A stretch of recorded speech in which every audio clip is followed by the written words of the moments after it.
Good afternoon, everybody. I make it 5:30, so I think it's time to start our meeting. I'm delighted to welcome you all to our annual public and members meeting. And I should also say it is indeed also the annual general meeting of our Council of Governors.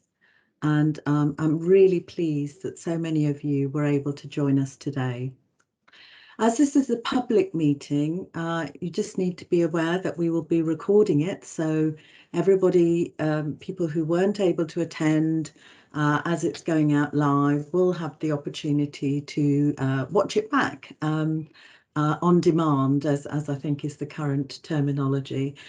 So it'll be a great opportunity for people to catch up on anything that they have missed. So I should take the opportunity to introduce myself. I'm Krishni Waring. I'm Chair of Northamptonshire Healthcare Foundation Trust. I'm very pleased today to be taking the role of sort of facilitating the process and the programme of events. And we will be really showcasing for you the year that we have been through, and we will be looking back on 2020 and 21 in as an overview, and also celebrating a number of different things. So first of all, I think, are we going to be putting an agenda up?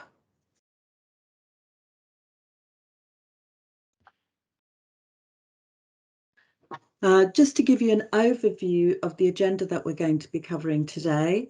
So a brief introduction and welcome from me. We're going to have a review of the year, as I've said, and that includes the report of our quality accounts and our annual accounts for everybody to have a look at.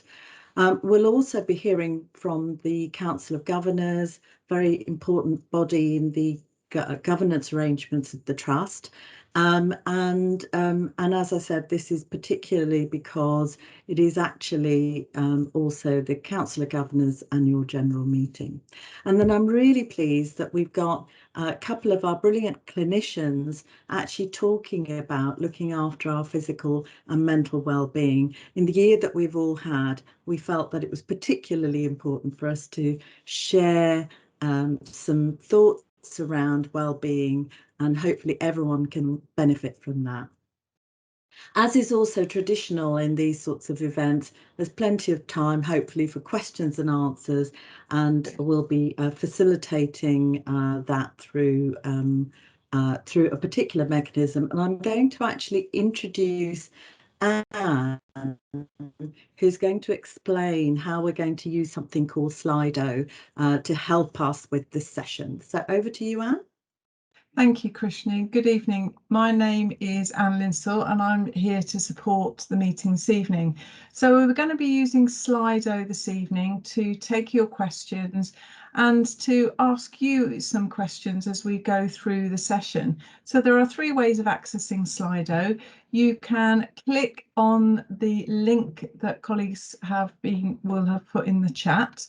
You can also go to slido.com, and if you add the event code 396201, and you can do that on any device, or you can hold your device, if it's a camera or an iPad, up to the QR code on the screen and it will take you straight there. Once you've opened Slido this evening, it will actually stay open for the entire evening, so you don't need to log on more than once. You stay in that. And you will see there is two elements of Slido. There is the question and answers, where you can add your questions that you'd like to ask of colleagues on the call on the meeting today, or you can respond to polls. So what I'm going to do is I'm just going to move to, we've got a question just to get you used to using Slido. So I'm just going to move on to the next slide. And it's going to take a second to gear itself up. So we're asking you the question, what does well-being mean to you? So if you could just take a moment to put your responses into Slido, that would be brilliant. Somebody's put in there about self-compassion. Absolutely. Holistic health. Yeah, we're seeing health as mental health and physical health together. So somebody said about content and contentment. Yeah, balance, really important. So lots of responses coming through. Looking after ourselves, being happy, it's about family, it's about time to be. Yeah, I'd say that's really important. So we'll just look at those. Balance in life, self-care, positive at home and work. It's priceless, I think somebody's put in there, which is absolutely so true. And reflection, quality time, but balance is coming through really loud and clear on that. So thank you for that. Krishna, did you want to add anything onto that? Yeah, excellent. Thank you so much for participating in that. It gives us confidence that you're going to be contributing as we go through this event.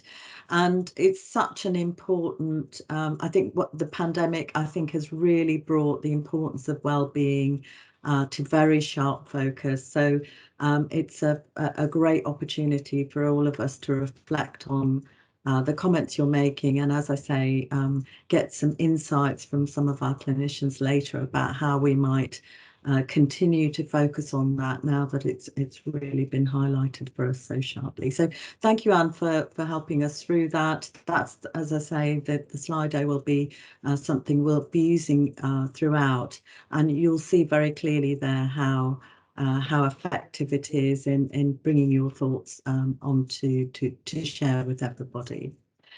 So before we move on to the main content of our meeting today, I do have to go through the sort of basic process step of making sure we've considered the minutes of the 2020 AGM that we held and the annual public and members meeting from last year.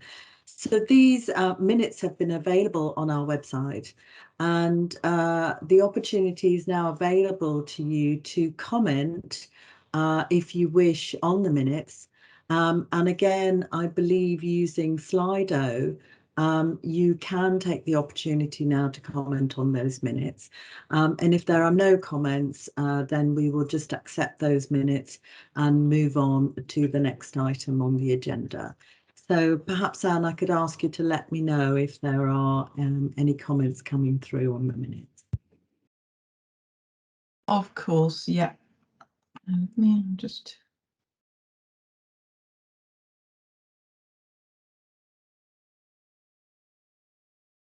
No, I don't think there's anything, Krishna. Lovely, thank you very much, Anne. So we'll take those minutes as concluded, and thank you very much for taking the opportunity to review them. So there will be an opportunity for questions to be raised throughout using the Slido facility, and those questions will close after the governor session, so that we can make sure that we plan to cover those off appropriately. I do want to just mention that it isn't possible for us to address any specific individual matters or cases during this AGM. So it is for those broader comments and questions that we can consider today. And obviously anything that is too particular or specific in nature or identifiable is not something we'll be addressing. So it's important that you recognise that. So I think that gets really to our the main points that I wanted to cover at this stage. So we're going to be moving on now to a session which is all about looking back over last year, which I think you'll all recognise has been an unprecedented year.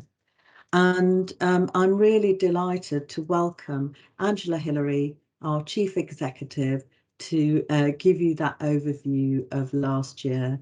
And hopefully get you thinking about some of the questions that you might like to ask. Thank you, Angela. Thanks, Krishni, and hello and good evening, everybody. My name's Angela Hillary and I am the proud Chief Executive of this organisation, so I'm delighted to be able to present to you this evening, and thank you for joining us at the event. It really does mean a lot to us that you've been able to do that. I want to share some key highlights. I can't share it all, if only, but we have produced an annual report which I would encourage you to read if you haven't, because clearly there's a lot of material that we can't get through this evening alone. Next slide, please. Vishnu's already said it. It's been an unprecedented year, a year like no other. I've done over 30 years in the NHS. I've seen nothing like it, and we haven't experienced any of it before. So we are still operating within a COVID pandemic, and it's really important to understand the priority focus we have had to and continue to give it throughout the year and the coming year too. We've had an operational centre, an incident coordination centre, which has managed our responses to national command control incidents, and we continue to use it so we can support all of our people and keep safety at the first and forefront of all of our minds. And all of our staff have had to adapt to new ways of working, whether that's working from home, using new technologies, being redeployed. I could go on, and I think the technical support we've been given throughout this year has been fantastic.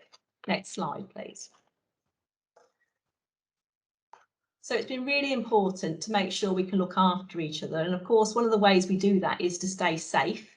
And we have been able to innovate with our protective equipment through this year and create a system where we could get timely access to it, to the services that needed it at the right time.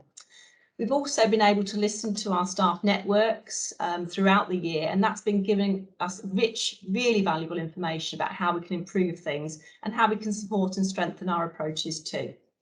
And we've offered a range of wellbeing support, recognising that our staff wellbeing is very important because it affects not only our staff but our patient experience. And we've done that in many ways, including supporting the system with a virtual Wellbeing Festival too. Next slide, please. And of course, in addition to all of that focus, we have continued to develop in partnership, and developing partnership is one of our key strategic areas of focus. And our Northamptonshire Health and Care Partnership is one of the significant areas that we've done that this year. We're now moving towards an integrated care system in April 2022, and we've played a significant role in development of the ICS to date, including work in mental health and learning disabilities, and in the integrated care across Northamptonshire work that's going on, as well as children and young people. And we will continue to play an active, strong partnership role in our system work.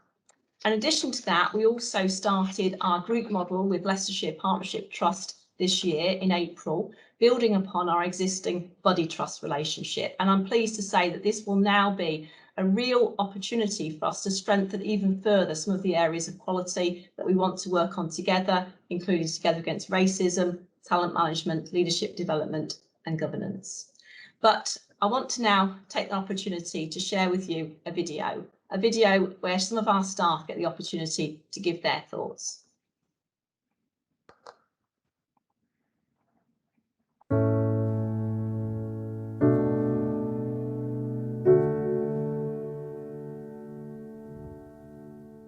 The last year has been really challenging for children's services. With the pandemic and of course the lockdowns that we've had, it has been a really difficult and really challenging year. It's been exhausting, it's been challenging, but we've achieved amazing things as a team. I can't deny it's been a really challenging year since the pandemic. Yes, there are challenges, but we are well supported. Well, the last year, 18 months, has been quite a journey, I think. This last year has been a real challenge, and what it has brought out, however, is how you recognise how outstanding the organisation is through the teamwork that has gone on across the whole organisation. Infection control is hugely important.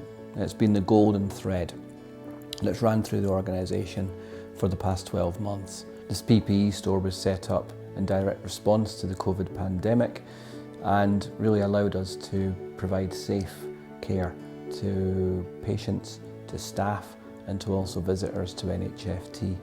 The team that runs the PPE store is a dedicated team. We've got everything from gloves masks, aprons and all the different shapes, sizes and forms that they come in. So the PPE store has made a huge difference for our staff. It's given them the ability to carry out their jobs in a really safe way. Having the PPE store has also been about keeping you, the people of Northamptonshire, safe, because it's allowed our staff to visit you in your own homes and wearing the right PPE, or for you to visit our hospitals and be assured that the staff there are following the right guidance and wearing the right PPE at all times. So for us and the team, we started a brand new service just 2 weeks before the first lockdown. So the integrated response hub, or the mental health number that you can call for support with your mental health, is really important. We run the service alongside Mind, so we work in collaboration with the third sector. We work a 24-hour, 7-day-a-week service, and we are one point of access for people who are having any difficulties with their mental health.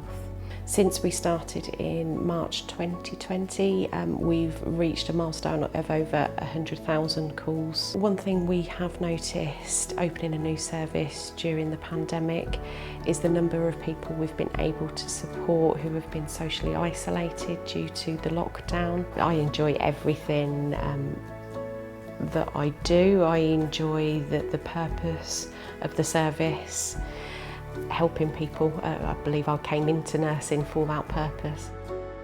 The Wellbeing Festival was a virtual celebration of everything about wellbeing. The aim of the Wellbeing Festival was to offer a huge range of tools to colleagues across the Health and Care Partnership in Northamptonshire. If we take time to look after our own wellbeing, we are better placed to look after our colleagues' wellbeing, and then we are better placed to deliver better care to you. We had a really broad range of experts in their field to offer their learning, their insights, their knowledge. This year we reached 20,000 hits on the website. We had nearly 2,000 colleagues attend live, and we've had an equal number watch on demand, on catch-up. I love the fact that we make a difference. I love the fact that what we do makes a difference to you. So sexual health outreach team during the lockdown realised very quickly that we had to carry on our education to young and vulnerable groups and also our staff training. We had to convert to a remote way of doing this through Microsoft Teams. It felt like a massive challenge, but in the end, on reflection, I think we realised that actually this challenge has been an opportunity. There's been some fantastic comments about some of the sessions, and that it's boosted their confidence in that they've learnt a lot of new things that they've been embarrassed to talk about beforehand. Sexual health team as a whole have worked so hard during the COVID pandemic. We have maintained services, all but a different way. So Voluntary Services has around 300 volunteers now. The befriending service we started last March in the first lockdown, when we had to stand down all of our volunteers. At the same time, we realised that lots of our service users and patients would be particularly lonely and isolated. So we thought, well, how could we link the two up? And we very quickly put forward an idea that we would set up a befriending service, which would be volunteers making calls to vulnerable patients and service users who were particularly lonely and isolated in that first lockdown. My volunteers are a lifeline to these people. They have become friends, they've become part of their lives. We've had some amazing feedback and comments from them. Literally, we've saved lives. It's just amazing, and I can't thank the volunteers and everybody, all the team really, and how far we've come since we started this new befriending service. The Cambridgeshire Wellbeing team is a concept which is unique for us. The idea of the wellbeing pathway is to actually have that seamless care from day one all the way back out through reception to either release or moving on to another prison. My team is part of the Cambridgeshire Wellbeing team, and it truly is the best team I have ever worked with. And to me, every human being, doesn't matter whether they're in the community or in prison or wherever they are, They absolutely deserve to have the treatment that they need. Services we provide are very important because we are making a difference for those vulnerable people that are coming into custody. Nhft is great. It's a great trust to work for. At Nhft, we're always looking to improve and innovate, and a good example of that is the recent opening of Brackley Community Hospital, which has had a massive impact for the people of South Northamptonshire. It's really positive news about the opening of the Brackley Community Hospital and the investment around that. We are already looking at engaging with the community around Brackley to bring volunteers in to support the Brackley Community Hospital. So during the pandemic, young people had a spike in their mental health needs, which is understandable given what they were experiencing. So we had to find creative ways to still meet with young people so we could explore their mental health and emotional well-being needs. So we created a new way of doing it, which was walk and talk. So we would meet with young people outdoors, walking alongside them and talking about their concerns, their worries, their well-being. But it's made a real difference to the young people that they could still meet with a nurse and they could still talk about their emotional well-being needs. I really love being able to come to work every day and knowing that you're making a difference, knowing that the things that we do really matter to improve the lives and the health of children, young people and families, and there's no better reason to get out of bed every day than that. Nhft are an outstanding trust because of the people that work for them. They're amazing, they're so dedicated, they're so passionate about what they do. They want to make a difference to people's lives and a difference to each other actually. The sexual health team have been working tirelessly throughout the pandemic. We're still here, we're still providing a service, and we'll always be here for you. I make a difference every day by putting patients and their families at the heart of everything that I do. I always think of my own family and how I would feel if it was my family that were accessing our services. I want to tell you, the people of Northamptonshire, that Nhft, we put your safety first. So I would just like to say a massive thank you for all the support that you continue to give. A key message that I'd want to say to all of you who are watching this today is that I know that things aren't always perfect. I know that perhaps we don't always get things right, but I want you to know that we're doing our best. I want you to know that every day we're striving to do the best that we can for you and your family.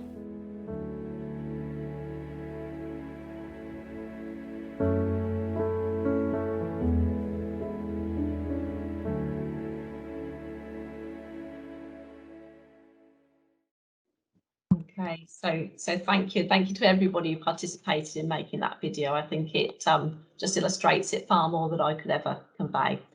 So just highlighting to all of you that we have prioritised feedback continually throughout this period, as we always have. We use I Want Great Care as a way of capturing our service user and carer feedback. But importantly, to share with you that we capture that through all of our services, and I'm pleased to say that we still have over 93% of our service users and carers recommending us as a place to receive care with a 4.75 out of 5-star rating, which is really a tremendous achievement from all of our staff. We've also focused a lot on big conversations with our staff across the community and the mental health services to really get a sense from them about what and how they've felt during the year, and to make sure that we could co-produce with them the recovery focus that we most clearly need to have. And that's been really important. We've had over 3,500 pieces of feedback from them, which has been invaluable. And we'll continue to use feedback, as you can imagine, to quality improve. And in the right-hand side of the slide, you'll see other ways in which we gather feedback, from complaints to freedom to speak up. There's so many different ways that we need to triangulate to continue to improve. As Louisa said in the video, we don't always get it right. We're not standing here saying we do, but we are here to do our best, and we are here to look at quality improvements where we need them. I just want to also share with you that in terms of our junior doctors, we've had some recent feedback about their experiences in the trust. I'm really pleased to say that that's been a very positive result in terms of 4th in the country in terms of junior doctor results. And our staff survey continues to be a very strong one compared with national peers. And in particular, our staff engagement remains very, very strong indeed. So next slide, please. Now, very importantly, it's obviously we're telling you about things that we've done, but it's also good to see our work recognised nationally and locally as well, because this is really important for our teams and our staff. And we've had some really good highlights you'll see there in terms of recognition for our communication teams, our infection prevention control teams, and the fact that that is being recognised is so important to us. And a particular important mention is the National Gold Award for our Chief Nurse, Julie Shepherd, this year, which was a really well-deserved award for Julie. Next slide, please.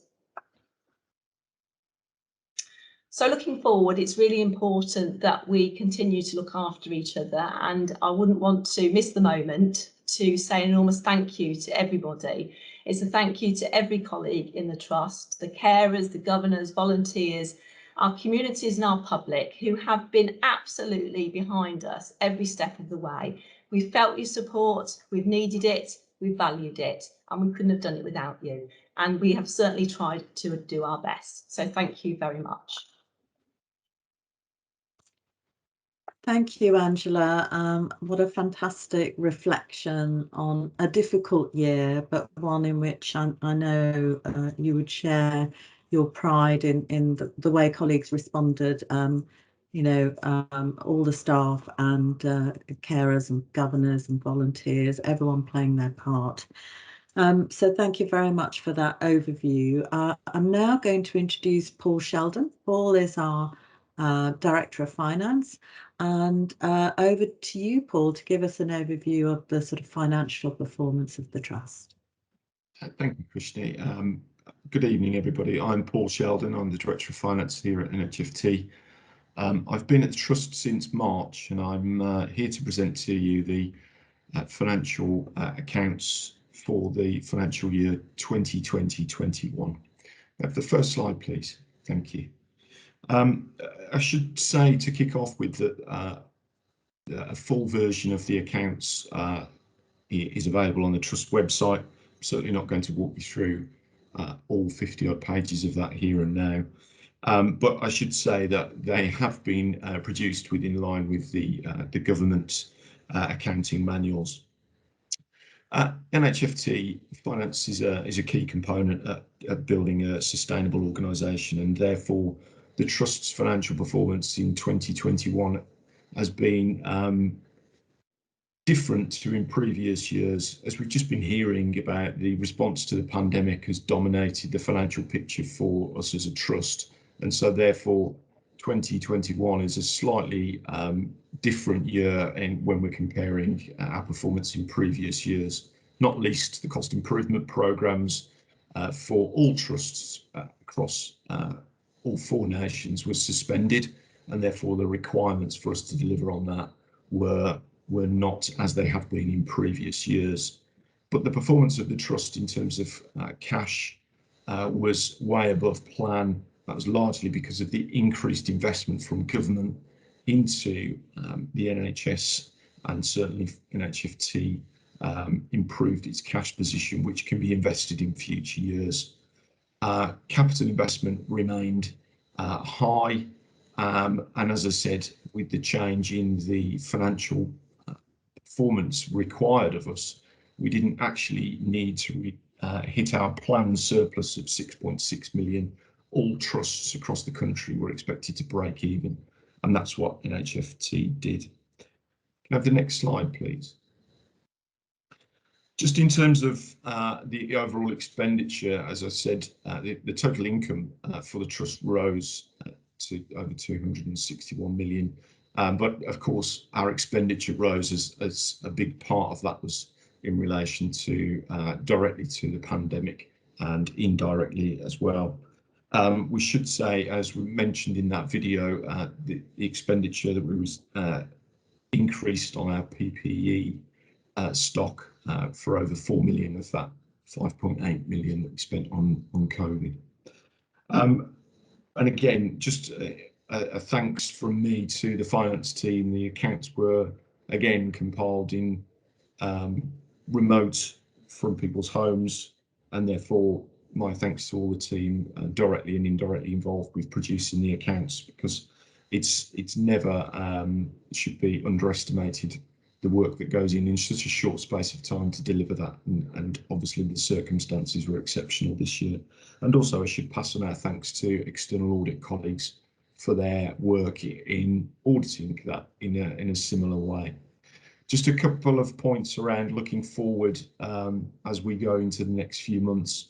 We know that there are new investments into mental health and community services, and Nhft will continue to work to use that money as in the best possible way we can. There are still some costs that we are experiencing in line with our response to COVID. And I mentioned that the savings requirement had reduced and been removed in the 12 months that we've been talking about. From 1st of October, where Treasury is expecting all trusts to get back to a bit more business as usual as far as savings are concerned. And my final point, Krishni, is that the government spending review, which we are hoping sets out a multi-year settlement for the NHS, is expected in December, and we look forward to that with great interest. Thank you. Thank you very much, Paul. Really appreciate that overview and really positive view of the performance from last year, albeit in a very different situation from previous years. So I'm delighted to welcome now, for the final time, our colleague Richard Walton from Kpmg. And I want to take this opportunity just to say thank you to Kpmg. They've been our auditor for many years, and I believe this is the last occasion when Kpmg will be presenting these accounts. I do want to just mention that the external audit, as Paul has highlighted, play a very important function in providing assurance around the accounts, and they are in fact selected by our Council of Governors as part of their very important governance responsibility. So part of why this presentation is provided is also for our external auditor to provide that assurance to our Council of Governors in public. So delighted to hand over to Richard Walton at that point. Thank you, Richard. Thank you, Krishni. And yes, indeed, this is our last time presenting as your auditors. Our final year of our contracts covered the year to the end of March 21. So you'll have a new set of auditors reporting to you next year. I've personally audited you ever since the trust has existed, so for 10 years. So been really enjoyed my time working with you. So I'll very quickly run through the summary of our findings. The main reason for the first slide, and indeed my background, is to point out that I do work. I don't work for the trust. I'm an independent person. I work for Kpmg. We are appointed by the governors, and we are here to report an independent voice to yourselves. If you go to the next slide, it gives you a summary of the things I'm going to talk about very quickly. And we have 4 responsibilities. The first one is to audit your financial statements, the same that any auditor would do anywhere else. The second one is a new responsibility this year to comment on your arrangements to provide value for money. That's a new set of guidance coming in this year following new guidance by the NEO. So there's a change in what we're reporting. And then some smaller pieces of work in regards to our whole of government accounts opinion and the annual report that's at the front of your financial statements. If you go to the next slide, please. So the first slide is on regard to our financial statements. Overall, we're giving an opinion to the information within those financial statements that they're prepared in line with accounting standards and also consistent with the underlying performance and position of the trust. The main outcomes there is that we are happy. We gave an unqualified opinion, and we're content that your accounts gave a true and fair view of the underlying position. We had no material errors reported through to the audit committee, and we made 3 medium priority recommendations, all relating to IT systems and the minutiae of that. But overall, no major concerns. Next slide, please. This is the new piece of work I talked about, so linked to the code of practice. There's increased depth of work that we've carried out this year, so a lot of meetings we've had with trust staff and looked into a lot of detail of how the trust organise themselves. What we're looking to here is that we report in public a commentary on your overall arrangements, and I believe they are on the trust website. So there's a more detailed document there if you wish to read it, which gives a commentary on arrangements, various things that the trust has in place. And we're required to flag any significant weaknesses that we think should be brought to your attention and we have no significant weaknesses for the trust itself. So that is a positive position to be in. That certainly isn't the case everywhere. Having no significant weaknesses is a very good report to be, which is consistent with the things that Angela mentioned earlier. Go to the Trust website if you wish to see more of our annual auditor's report. Next slide, please. Whole of government accounts. This is a much more straightforward piece of work to check that the information you're reporting through to the Treasury to go into the whole government accounts is the same as your accounts, and we didn't have any concerns with that. So it's a very straightforward piece of work. Next slide, please. And this is our final slide, which is we comment and review all the detail within the front half of the accounts, all the narrative bits, to check that what's being said there is consistent with what we know is actually happening at the trust, and also to check that you're consistent with guidance and you're reporting all the things that you need to. It's really important that those things are balanced so that it's not only positive messages being reported there. So despite the fact it is broadly a positive report, we're content that there wasn't any negative things left out. So I believe that's my last slide. Thank you for your time. Thank you very much, Richard, and thanks again for your service as an independent voice, as you rightly said, throughout the last 10 years, and really value the assurance you've provided. There is an opportunity just to remind everybody to ask any questions, so please do feel free to do that. I don't know, Anne, whether you were able to pop back up and just remind everybody how they can ask any questions. Yes, they can go onto Slido, which is currently showing at the bottom left-hand side of the screen, and they can put questions in there. There was one question for the auditors. I don't know whether you want to take that now, Krishni. Yes, I think we can take that now. Okay, Richard, the question was, what were the 3 recommendations made? The 3 recommendations, there were all 3 of them were relating to the IT systems that are in place at the trust, and I believe that one of them was in regard to someone new starting, and the profile that they were set up with wasn't consistent with their role, and 2 others were people who'd left and their access was not removed at the same time they left. However, all the work that we did, we checked and nothing inappropriate happened. So it's an administrative issue rather than a weakness that actually led to something happening. So where people left, we confirmed that despite their profile still theoretically being able to access a system, overarchingly the wider access, they couldn't get into the building, they couldn't use an actual computer. We checked, and those profiles were not actually accessed since the people left. So the recommendation is a future-looking recommendation to say you should change this, tweak your process here to make sure that people cannot access even theoretically. They're kind of very detailed IT points that shouldn't overshadow our overall commentary that we're content with the systems in place and we're content with the financial statements.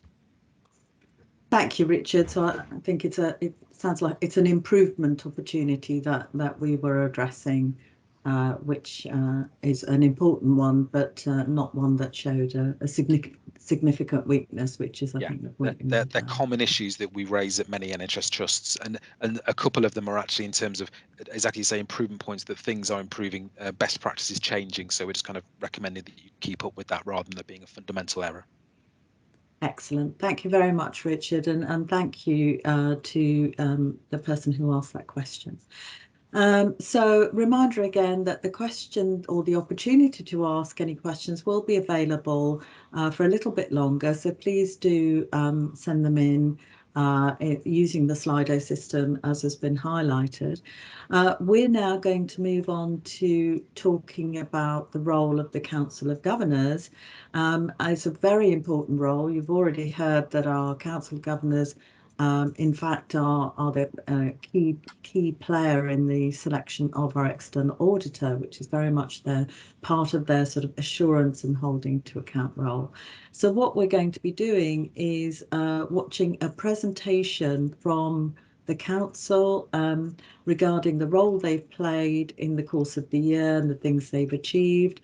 and highlighting really, particularly also in addition to their holding to account role, the way in which they use their role to engage with the community and try and really bring to NHFT the voices of the public and the members who they have contact with. So I'm really looking forward to seeing this video and hoping you'll enjoy it immensely, because as I say, it's a very important role that they play. So Anne, if I could ask you to put that on, thank you.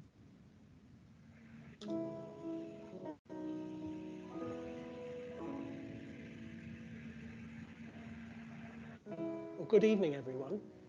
Welcome on behalf of the Council of Governors to the Northamptonshire Healthcare NHS Foundation Trust Annual General Meeting and Annual Public Members Meeting. My name is Chris Davison. I'm a Public Governor for the constituency of Kettering and Corby, and I'm also pleased to be the lead governor for the Trust. As our Chair and Chief Executive have already referred to, this has been an unprecedented year as we look back over the pandemic. And on behalf of the Council, I would like to extend our sincere thanks to the staff and teams from every corner of the Trust who heroically have supported the work of the NHS and have come alongside the nation at its time of need. You might be thinking, what does a Council of Governors do? What do governors do? Well, we are elected by members, we are volunteers, and we represent service users, patients, carers, partner organisations, staff, together with the public. We have two statutory duties and a range of functions as a council. I like to describe them as the two sides of the same coin. One is that we hold the non-executive directors to account, both individually and collectively, for the performance of the board. And on the other side of the coin, we represent the interests of members and members of the public. So to that extent, we have one foot in the Trust and we have one foot in the community. Further details of the work of the governors and the council can be found on pages 85 to 89 of the annual report and accounts. However, that might be a little bit dry, and I'd like to bring this to life by giving some little extracts from my fellow colleague governors about what's important to them. What are their motivations at becoming a governor? My name is Lloyd Cox, and I'm an adult service user governor. I became a governor because as an ex-inpatient, I want to help fellow service users. I want to be a voice for the people in the service, and from past experiences being on medication and being restrained and dealing with equality and inclusion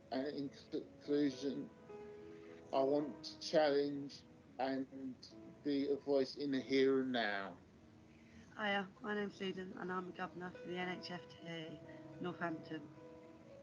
I became a governor because of my vast lived experience within mental ill health. I live with mental ill health. The most important part of being a governor for me is making big changes for the system, making it better for people to live a much fulfilling life in the community. For me, membership, representation is important to me. Engagement is important to me because engagement is important as in it makes action, keeps people well. Representation, I like representing the community in the way that I will follow my heart and do what I believe is right for the community. Hello, I'm Tracy Lapenner and Staff Governor for Nursing. I work within the Trust as a health visitor and supervision lead. The most important part of being a governor for me is having the ability to influence positive change. Being a governor gives me a voice for my profession and allows me to display the trust values and behaviours, including being authentic and working together. Hello, my name is Vida Ensler and I'm your Public Governor for Wellingborough and East Northamptonshire. Having worked for many years in the health field, I really wanted to continue to contribute by working with the public in representing and shaping services into our community, and the best way of doing that, I felt, was by taking on this government. Good afternoon. We become governors for many and varied reasons. Our motivations differ. For me, it was the opportunity to represent public, the community, and to support community-based initiatives, such as the Health and Wellbeing Information Hub that we have set up here in Kettering High Street. We all want to make a difference and add value and strengthen our communities. And as governors, we have the opportunity to do so in the unique role that we have. Thank you. As you can see, our reasons and motivations for becoming a governor are many and varied. We are volunteers, so we give of ourselves. We give of our time and our energy in order to support the work of the Trust for the benefit not just of our communities, but also for the Trust. And to that extent, we need to act like patients, but think like taxpayers. At the start of the pandemic, we agreed as a council to adopt 3 principles to shape our work during the pandemic. 1, how do we transact business? 2, how do we communicate? And 3, how do we support each other? We have seen introduced a range of new meetings over and above our formal council meetings, keep in touch briefings, workshops, specific themed areas to look at to keep us informed and up to date on not just our work, but our role.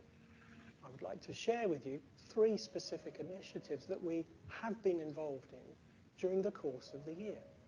Back in January, we had an event called Blue Monday, which historically is a day in mid-January where certain things and events collide, which is triggered with issues around low mood.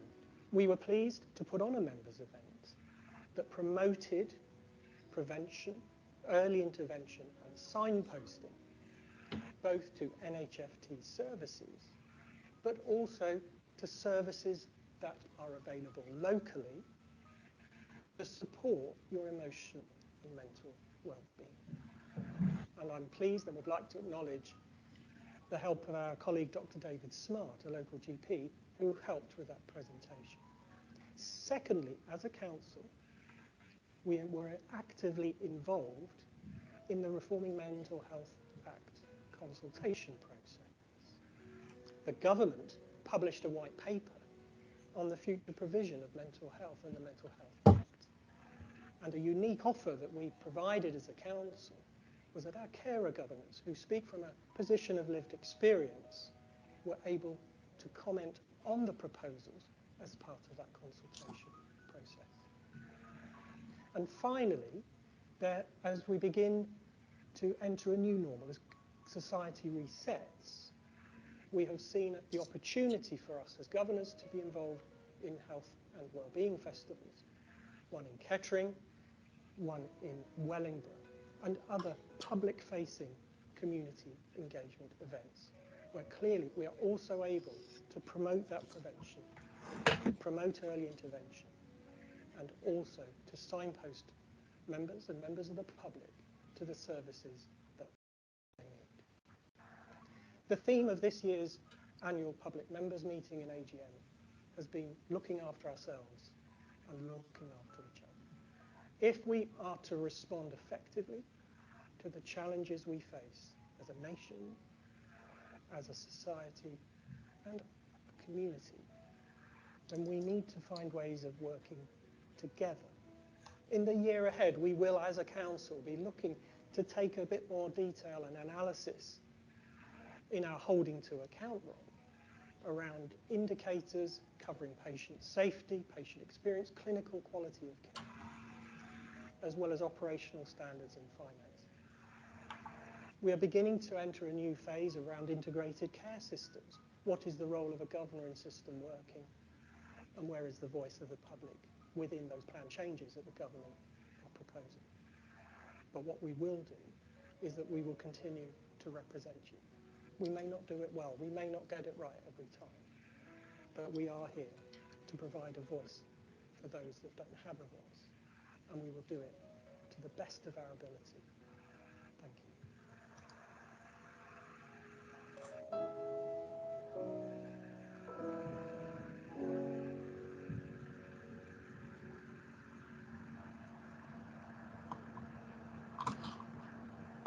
So an enormous thank you to Chris and all the members of our council who were involved in putting that video together. You just got a snapshot there of the range of sort of experience and insights that our governors bring to our council, and some highlights of the work that they've been doing to help us make sure that we are meeting the needs of our community and hearing what the community wants to tell us and holding us to account. So thank you so much to everyone who took part in that, and indeed to the whole Council of Governors who've done a marvellous job in adding important aspects of leadership and governance strength to our organisation.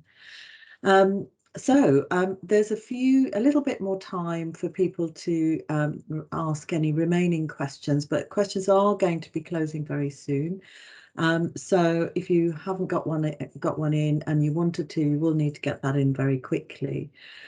We are now going to be moving on to focusing, as I said in the introduction, on how we look after our physical and mental well-being. And I'm really delighted to welcome two clinicians, two brilliant colleagues who will be talking about this and sort of sharing their particular insights and experience.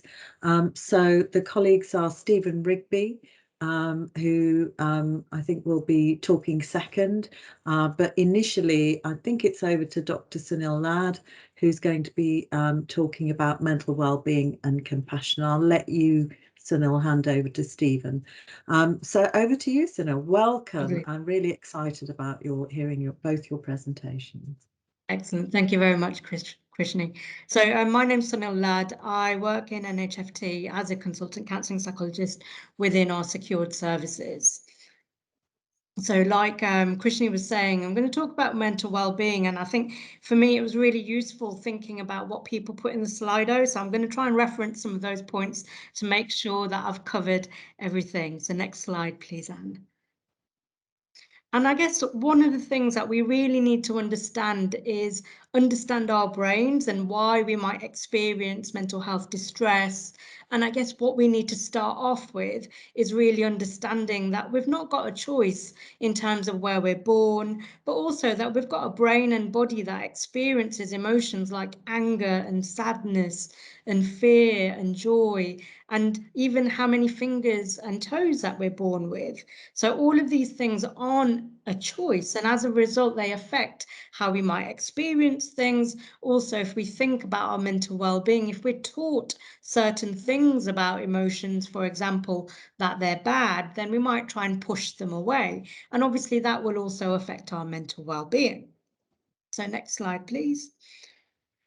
So I guess one of the things we really need to understand is this brain that we've got. And so if we think about this brain that we've got this very old part of this brain, which is millions of years old. And that is associated with making sure that we're avoiding harm, avoiding danger. And that helps us making sure that, we don't do things which are dangerous, to make sure that we're not going to get harmed, so we live our lives. Making sure that we get food to eat, to have energy, to continue living our lives, and other different motivations. And those activate different emotions like anger and anxiety and sadness. And they've all got a function. There's a reason, as distressing as they sometimes are. there's a function for these emotions.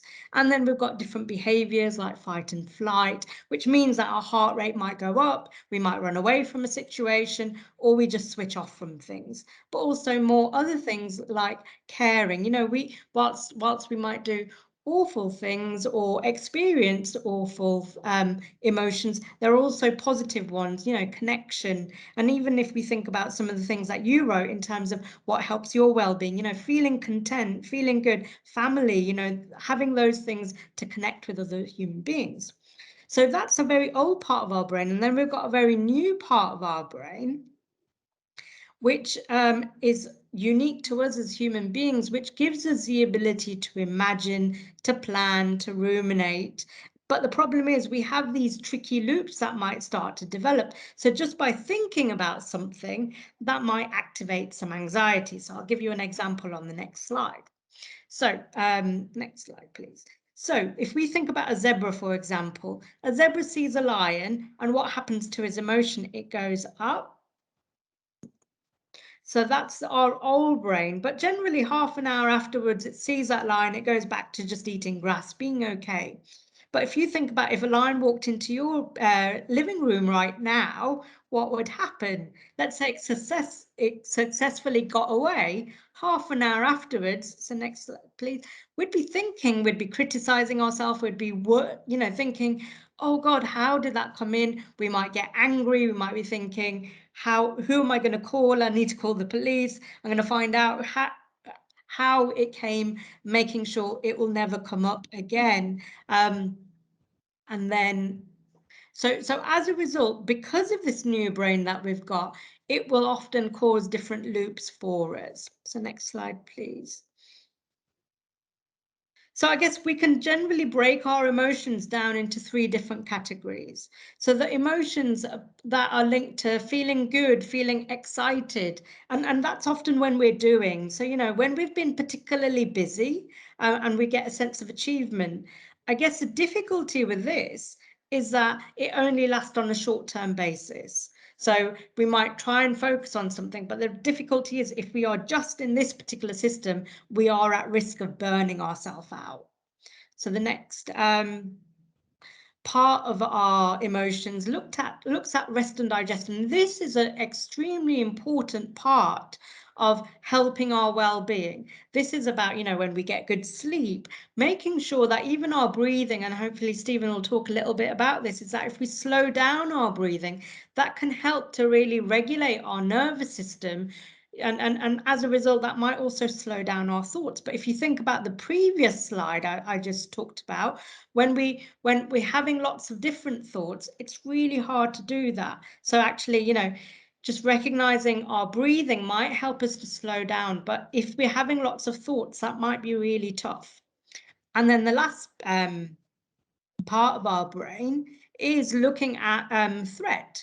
So those, you know, if we think about the last 18 months, there's been all sorts of threats. So we've not got lions walking about at the moment, but we've got the coronavirus, and that could be quite lethal to many people. And so we've kind of had to think about how do we protect ourselves. So masks and hand sanitizer and all of those things.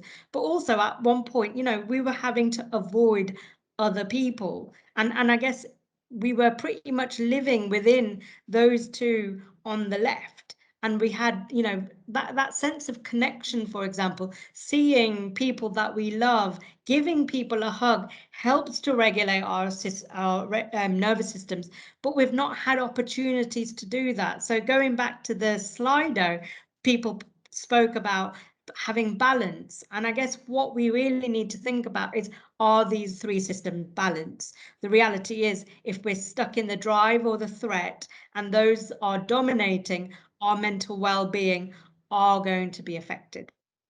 Okay, so next slide, please, Anne. So I guess there's different ways that we can do it. First, what we really need to understand, and you know, we've had different talks on compassionate leadership within the trust, is really about attending to, you know, where is our thinking, where is the suffering, where is the distress? and starting to understand actually what are people experiencing, having spaces to talk about what people are experiencing. And, you know, we've had this within the trust around the big conversation and other different projects, you know, the Wellbeing Week and lots of different exciting things we've had. And as a result, having that space to talk might give us the ability to not only empathise what people might be going through, but also hopefully be able to have an action and be able to help. So next slide, please.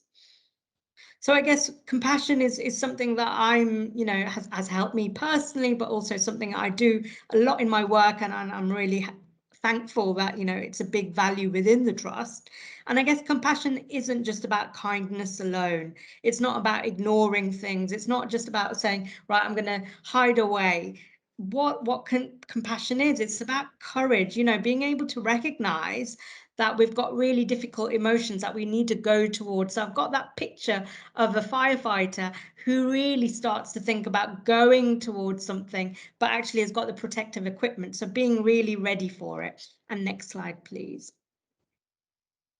So I guess there's different flows of compassion we can have. So we can give compassion to, receive compassion from others. We can give compassion to others. And I guess that's something that we're in healthcare, we're often very good at, but we're often very difficult. It often doesn't help because we're very self-critical, and we won't often receive compassion from others. So I think in terms of that mental well-being, we really need to think about how we can be compassionate to ourselves. So it's a very quick introduction to mental well-being. I could talk about this for ages, but I'm going to hand over to Stephen now. Okay, thank you, Sunil. Thank you very much for having me this evening, everyone. So my name's Stephen Rigby, and I'm one of the physiotherapists who works from Isbrook Hospital in Wellingborough. And what I'd like to do this evening, just briefly, is talk to you all about some of the main musculoskeletal complaints that we are seeing coming into our clinics, predominantly as a result of the pandemic, to be honest with you. And then what I would like to then talk about is some things that you can do to help manage and prevent these problems from occurring in yourself. I'll also like to direct you to some quick tests and some functional activities that you can do at home to help you gauge your level of physical fitness. And then also, I'd then like to direct you to some other resources out there that you can gain some more information.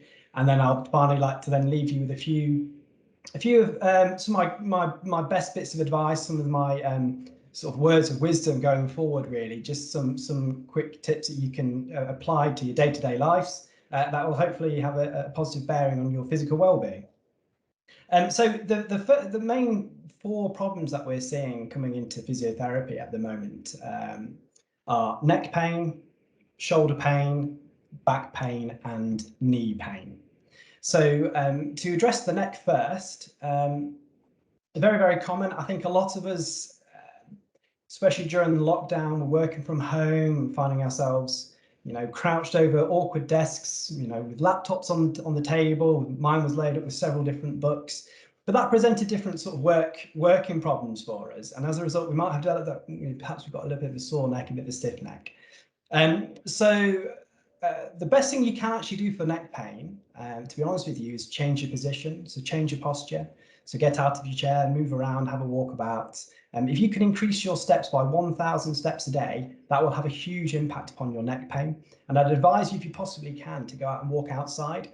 The reason for that is because you normally tend to look around. You might have a look at a bird or a plane or trees or something might catch your eye, and you're moving your neck an awful lot. So that's the best tip. But otherwise, some nice stretches that you can do for your neck is to sit onto your hand, tilt your head to one side, and then just slightly tuck your chin in. And this will really target some of the muscles of your neck, and it'll be really nice to help stretch them off. You can also then encourage a little bit more of a stretch by placing your hand on top of your head and holding for about 30 seconds. It's a really nice way to stretch these muscles of your neck. You can also use some household items. So I've got a tea towel here that I've just nabbed from the kitchen. You can pop that around the back of your head, and simply pushing into that tea towel is a fantastic strengthening exercise for these muscles of your neck. Obviously, when we're working on a laptop, our neck's very sometimes poking forward and our muscles of our neck get quite weak. So that's a really good tip to get your neck nice and strong. For the shoulder, lots of us are getting sort of rotator cuff problems because we've sat and we're rounded positions. So we get lots of problems with our shoulders. Great things that you can do are, these are resistance bands that you can have from physiotherapy, or you can order them online. A really good exercise is to pull the band apart, hopefully you can see this, and just raise your arms up against the resistance of the band. Fantastic exercise for rotator cuff problems if you do have some shoulder problems. Alternatively, you can use the tea towel, pull it apart and raise your arms nice and high. For those of you who may be suffering with back pain, really nice simple exercise that you can do whilst you're working from home or spending lots of time sat in a chair is simply edge yourself towards the edge of the chair and lift both legs off the ground. And that will really help to work some of those abdominal muscles and some of those muscles deep and close to your spine, which is really good strengthening exercise for your tummy. Kind of like Sunil said, actually, abdominal breathing is a really, really good exercise to help with low back pain. And there are lots of really good resources out there. The NHS Fitness Studio has a fantastic piece around Pilates and yoga. There's even a section where you can do them in your pajamas, you can do them from a chair. So it's really good. Lots of different conditions covered through that. So it's really good for your back. And finally, for your lower legs, some really good exercises would be to take a resistance band or a TheraBand and to loop it over the tops of your thighs. Whilst you're sat in a chair at home, just practice pushing your legs apart against the resistance of the band. Now, with all of these exercises, probably my main take-home point is to do them to fatigue, so you get tired whilst you're doing that. So rather than be too prescriptive on the number that you're doing, just do it until you get a bit of a tired, a bit of a muscle ache, but we don't want to be going into any pain. So a couple of things that I'd also like to talk to you about are things that you can do at home to test your overall levels of fitness. Really simple exercise would be to see how long you can stand on one leg to check your balance. Ideally you should be aiming for more than 30 seconds if it's possible. So if you're struggling to stand on one leg for 30 seconds, that's something you can definitely work on. You can do it whilst you're brushing your teeth, and you can do it whilst you're combing your hair, or whilst the kettle's boiling is a really good time. I know whilst I was working from home, I was drinking plenty of coffee and tea. So standing on one leg whilst the kettle's boiling is a really good exercise to do. You can check how strong your legs are by seeing how many times you can sit to stand from a chair in 1 minute. To see how many times you can do that and notice if your legs feel tired, if they're getting a bit achy or if they're getting fatigued, then that might just indicate that you need to work on your leg strength a little bit. You can also test your upper body strength by doing push-ups against the wall and see how many you can do in a minute. If that's too easy, you can do it against the windowsill. And then if that's too easy, you can try it on your knees, or even you can just do it, for those really strong people out there, you can always just do it on the floor. For those of us who are working from home, it is quite difficult to get some activity in. So one thing that you could do, which would be really interesting, is a bit of a stairs challenge, and to see how many times you can go up and down your stairs at home. And as an idea, if you can climb 21 flights of stairs, that's the equivalent to climbing the height of the Millennium Dome. 107 would be Canary Wharf, and for the really ambitious out there, if you wanted to climb the equivalent of Mount Everest, then that's 3,871 steps. So a bit of a challenge to do on your own, but it might be something you want to do as a team, either with your work colleagues or as a family. So for me, kind of take home messages now that I really like, if you can take some messages home with you, it would be that rest is rust. So it's really important to keep moving. So off the back of that, motion is lotion. Keep moving. It's really good for your joints. It's really good for your heart. It's really good for your lungs. Try to sit less and move more. It's been shown that if we are sitting for more than 10 hours a day, it increases our risk of diabetes twofold. So get up and move as often as you can. Your next posture is your best posture. So don't be over concerned with the posture you've got. Just try and change it every 15 or so minutes. There are 640 muscles in the human body, so try to use all of them if you possibly can.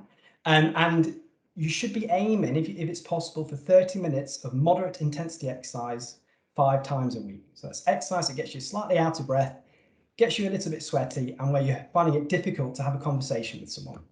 So those are my best tips on how to manage all of those different conditions that you've got. Some of the resources available out there for you, such as NHS Fitness Studio, and then also some of those key phrases that you might want to take home with you as well. Thank you very much. Thank you, Stephen. I was very tempted to follow your guidance and exercise whilst you were talking there, but I wasn't sure that was the right thing to do. But thank you so much. Lots of really helpful advice, and so important for all of us to think about both aspects of our well-being, because in the end we need both our physical and mental well-being to look after ourselves properly. So I don't know, we've probably got a couple of minutes if there are any questions for Stephen and Sunil. I don't know if anything's come through particularly for them before we move on to the broader questions that people might have asked. So just check in with Anne before we move on. Yeah, we have got a couple of questions. So there was a question, oh, it's just disappeared off my screen. Where's it gone? Oh, apologies, it was there a second ago. There was a question about, can Steve often some advice for making sure you take the time to stand up and stretch during the working day? Yeah, so I think that kind of follows nicely on from your next posture is your best posture. So if possible, it's very difficult. It's very difficult, especially like we are tonight. I know I haven't got up and moved from my chair all evening, but if you can try and move every 15 to 30 minutes if possible, and it doesn't have to be much, just sitting and standing out of your chair, tilt your head from side to side, rotate your shoulders, try and touch your toes. Those little things throughout the day will make a huge impact on your overall physical well-being. Brilliant, thanks Stephen. There's some great feedback in. Somebody's saying excellent, I'll use the tips. And looking forward, somebody else is looking forward to the stairs challenge. And a question for Sunil, do you have any advice for tackling a particularly tricky day to get you out of a funk? Yeah, I guess if you're feeling particularly bad, just trying to often with our brains, what it does is that if we've had a bad day, we're going to focus on the negative. And I'm sure there's going to be many positive things that have happened, but because that threat system is on, it's kind of like Velcro, it's quite sticky. So your brain gets stuck focusing on the negative. So trying to think about even 5 things that are particularly good that you might have done, that might help you to give you a little boost, or even like Stephen said, doing something that is different, that you don't usually do, giving you a sense of achievement and accomplishment. Brilliant, thanks Sunil, and some feedback as well to say that somebody really enjoyed your presentation, so thank you for that. That's all the questions that we've got on for Stephen and Sunil. Thank you very much, both of you. Really illuminating and really important for all of us. And I think we'll all have to, once this meeting's finished, go and do some stretches and have some positive thoughts about what we've achieved today as well. So thanks ever so much again for joining us and sharing your insights. Incredibly valuable. Thank you. So we've got an opportunity now to move on to some questions that I think, first of all, there were some questions that were actually raised earlier with us, and we wanted to particularly focus on those in the first instance. But we've also, I know, had some questions in whilst we've been running the meeting. So depending on time, we will try and address those as well. Just to be absolutely clear, though, we will make sure that any questions that we haven't been able to get to, we will make sure that we respond to them after the meeting is over. So, Anne, are we able to put up the questions that we had from earlier? Is that possible? We certainly are, yep. So these were I think these are the ones that have just come in, haven't they? Richard, can I just check the questions that we received before the meeting started? Do we want to tackle those first? Hi, Christy. Yes, so we've put the questions we had in before and the questions we've had in the meeting together in the list, and the ones at the top of the list are the ones that the most people have voted on, i.e. that they want an answer to. So yes, I think actually the first one did come in prior to the meeting, actually. Okay, so the first question we're going to address is, what role will Nhft take in the ICS, and what does this mean for community mental health and specialist service provision? And just to be clear, because not everybody might understand the terminology, ICS is Integrated Care System. So I think first of all, perhaps can I bring in Angela, and maybe there'll be an opportunity for a little bit of extra comment from David as well. So Angela first. Thanks, Krishni. Yes, a really important question. I think first important to share that we will be a very active member of the integrated care system. So we expect, as the statutory position becomes more significant, to be an equal member of that governance arrangement. So that's important. But significantly, this is a great opportunity, and one that I would want to draw people's attention to, because it gives us the chance to support the development of outcomes for our people and our populations in a different way to has been done before. We've talked a lot about what the Trust has achieved tonight, but of course outcomes mean everybody working together in different ways, in an integrated way, to support improved outcomes and reduce health inequalities. So I think particularly draw attention to the fact that this gives us a significant opportunity. The focus on outcomes will be significantly different for our community mental health and specialist services, and we will be an active partner, Krishni. But David may want to say a little bit more in terms of the work that he's doing in the system as well. Lovely. Thank you, Krishni, and good evening, everybody. My name's David Williams. I'm Director of Strategy and Business Development here at Nhft. I think the one thing I would add would be that actually the integrated care system, so the ICS, I think is a really exciting time for us in that it gives us an even better opportunity to do more work with our voluntary and community sector colleagues. And we're actively doing some work at the moment, which I think will really change the way that we're able to deliver community mental health services and specialist services as we go forward. We've always been focused on that partnership work, but the integrated care focus really enables us to formalise it and do some of the things that we've really wanted to do over the last couple of years. So, I mean, as Angela said right at the very beginning, this is incredibly important for Nhft and something we are planning and taking forward at the moment. Excellent. Thank you very much, Angela and David. So we had a lovely comment from Diana about the diversity in some of our councillor governors, and thank you, Diana, for that lovely comment. I think it's a very important point to make, because obviously we want every part of our organisation to be representative of the community we serve and the staff base that we also employ. So really important. The next question are all services that were stood down or paused during the pandemic now back to full functionality?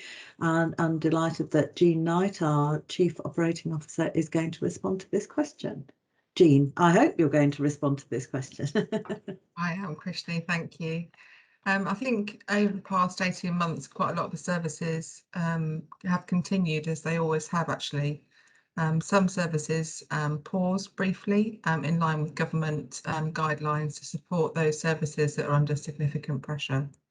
What I can say this evening is that we've actually been undertaking more activity this year than we have last year, so 2020, than actually the year before. So year on year, we're undertaking more and more activity, and that didn't stop throughout COVID. So I think it's really key that while the delivery of some services have changed, we have still continued to provide all the services that we needed to, and our patients needed to, very much due to the dedication of our staff. Thank you.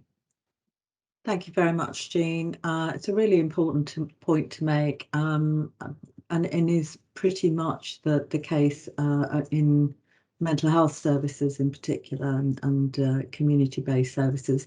Obviously, there's a different picture, isn't there, in terms of some acute services, but important for us to emphasise that our rightly, as Gina said, our staff made a massive effort to keep all those services going.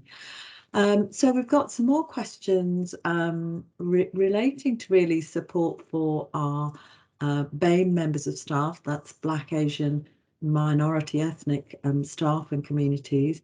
So the first of those I'm going to hand over to Angela. Angela, are you able to come back in on this one? Yes, thanks, Krishni. So a really important question, because we know that COVID has disproportionately affected our BAME, or as Krishni has described, our Black and minority ethnic group population. So really importantly to say that we held a number of listening events for our staff across the year. These were really important because we wanted to understand how it was affecting people. We couldn't assume we knew, and it was really important to listen and actively listen. And whilst we did risk assessments for every member of staff, it was really important through the listening events that we were able to improve further the risk assessments that we did for our BAME members of staff. So it was invaluable in terms of the listening that was done. And in addition to that, I think we've also, as I've mentioned, the staff networks have been absolutely pivotal to our support this year, and we've invested and used our staff networks to help us with that lived experience. So a lot of work that's been going on. And with our communities, I think a couple of things I would highlight. One is, of course, we saw through our communities at times some vaccine hesitancy, which again was understandable when people had concerns or there was myths out there.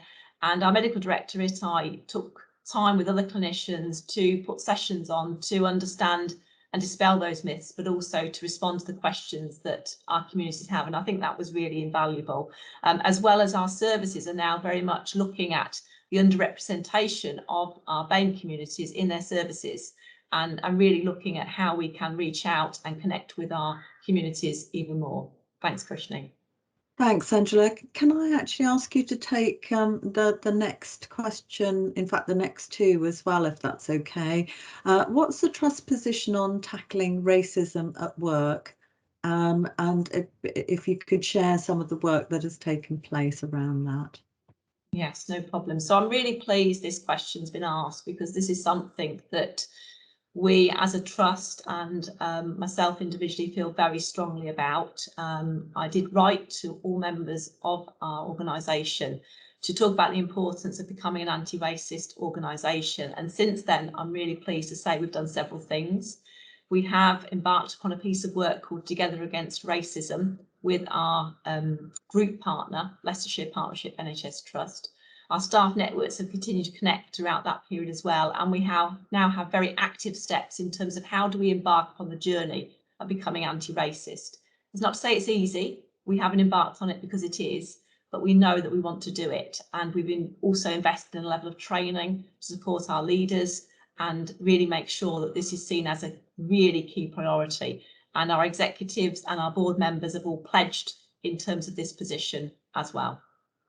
So a very important question, and one that, as I say, we'll probably continue to share as we go through the next year as well. The next question, I think, is about Leicester and the ICS. Again, another important question, because as we've said, we are very committed to developing a partnership where we believe that's going to add value or make a difference. Now, of course, I've already described what the integrated care system can bring, in the fact that it is an opportunity to improve outcomes. So it's a really important one to us. Similarly, with Leicestershire, we feel that there is added value in working together, and Together Against Racism is one of the ways in which I've just described an important strategic priority between us. But as posing the question, it's really important that we recognise the resources, the capacity that we put to these tasks. And just to say, where we have joint roles, we have ensured that we have capacity and resourcing to support those joint roles. So we have a variety of different ways in which we do that, including the Deputy Chief Executive role and other roles in the Trust that help and support us. And that's helped us also to create a pipeline and talent management position within the organisation. And of course, we look at our priorities continuously as a board, and we have our organisational risk register where we have the opportunity to examine risks together and to make sure that we are mitigating them as I've described. Thank you. Thank you very much, Angela. David, did you want to comment at all, or just I'm happy. Given the time and allowing more questions, I'm more than happy to allow some more questions to come through. There's plenty I could comment on, but I don't want to slow the rest of today down. Thanks, David. Okay, well, there's a couple more questions that have come through, which I'm going to address to our Director of Finance. So how is the Trust funding expenses related to the COVID-19 pandemic? And one that follows that, Paul, if you don't mind picking up as well, is Nhft is giving a day off to staff for activities for their service during COVID. how much is it going to cost NHFT and for how many staff members? So if you can answer both of those, that would be great. Thank you, Paul. Thanks, Krishna. So in relation to the first one about funding expenses related to COVID-19 during the pandemic, this has been part of the government response. So through the whole of the financial year that we're referring to, the government via the National Health Service centrally has funded all of the expenses. So from an NHFT perspective, we've had increased costs, as I referred to earlier, but all of those have been covered by external funding. So the trust has recorded the costs, but equally we have had income to offset that. So I hope that covers that, Krishna. As far as the second question was concerned, and I mean, as far as the cost of the day off is concerned, it's really difficult to predict when staff might use that additional day and how they use it. So whether they use it as an exclusive, a single day, or whether they tag it onto additional leave. So it's really difficult to quantify what that looks like. But certainly we've applied to charity funding to cover some of the costs of that. It's difficult to say, as I said, Krishna, at this point, but once we've got the actual costs, we will be able to reflect that and talk about those costs in public. Thank you very much, Paul. And I think really important to say, in the light of the sort of also the presentation from Dr. Ladd, and also the discussion with Stephen about the importance of well-being, and indeed the virtual Wellbeing Festival, that actually we see the investment in well-being as very much as an investment, recognise the importance of staff having time off and opportunity to recover from some of the really unprecedented challenges that we've already talked about. So yes, it will be important to quantify that at some point, but we do see it as a very positive thing to do. Thank you very much, Paul. So finally, I think there are a few more questions, and I will try and squeeze these in if I may. How will the 3 recommendations from the auditors be followed up? Now, I don't know if our Alistair Watson, our audit committee chair, is available. I thought it would be great if Alistair is able to come on, but if he's not, I'll probably briefly hand over to back to Paul. So I haven't seen Alistair pop up, so I'll just hand back to Paul for a brief comment. Paul? Yeah, just very quickly. So because these 3 recommendations are in the auditor's report, audit committee then take ownership of those recommendations. Audit committee will ask for an action plan. That action plan will be followed up within the appropriate timescales. I think given Richard Walton's comments from earlier, we're not expecting this to take a huge amount of time. And I think, as Richard has contributed in the chat, in any case, the next annual audit will go back and look at those 3 recommendations to make sure that they were completed. Thank you very much, Paul. I can see Alistair's here, so I don't know if you want to make a brief comment, Alistair. Important because Alistair's one of our non-executive directors, and obviously will take a sort of responsibility for ensuring these actions are concluded. So a brief comment from you, Alistair. What Richard and Paul have both said is, of course, absolutely correct, and certainly this year's audit report included the way in which previous year's audits comments have been followed up and cleared. So yeah, absolutely part of the annual process. Lovely. Thank you, Alistair.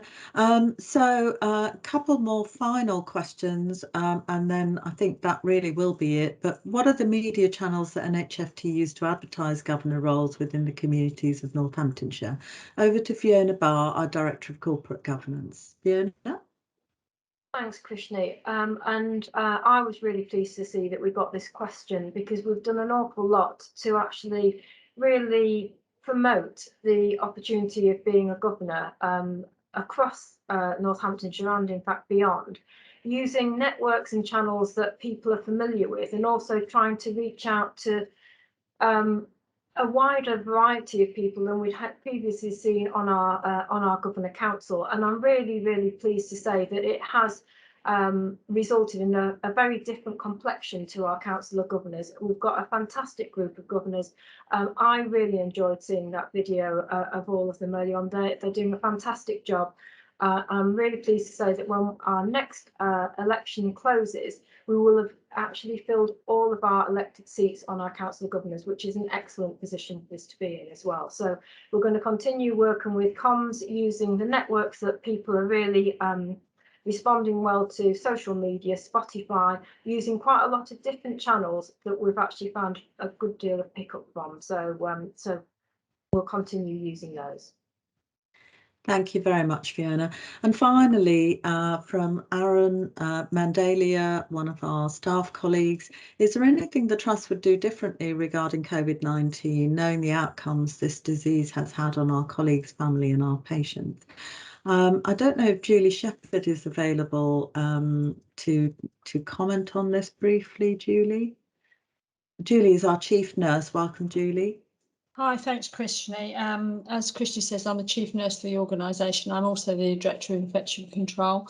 I think this is a really thought-provoking question. It's not something I probably could answer off the top of my head.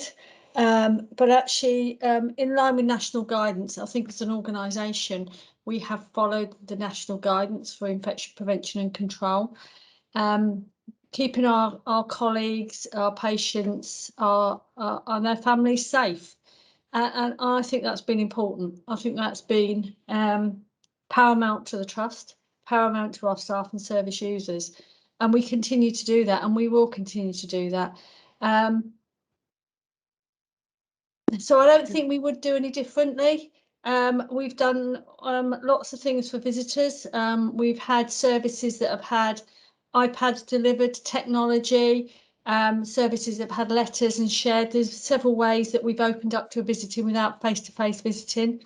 And we have got visiting in place across our services, but in a safe way to keep everybody safe. And I think that's important. You know, this organisation really signed up during COVID to preserve life. And I think that's what we've done throughout the COVID pandemic and will continue to do. Thank you. Thanks very much, Julie. As you say, a sort of difficult question to answer in a very short space of time, but important to say that there's been learning throughout the pandemic and working with national colleagues to implement that as we've gone. So thank you very much.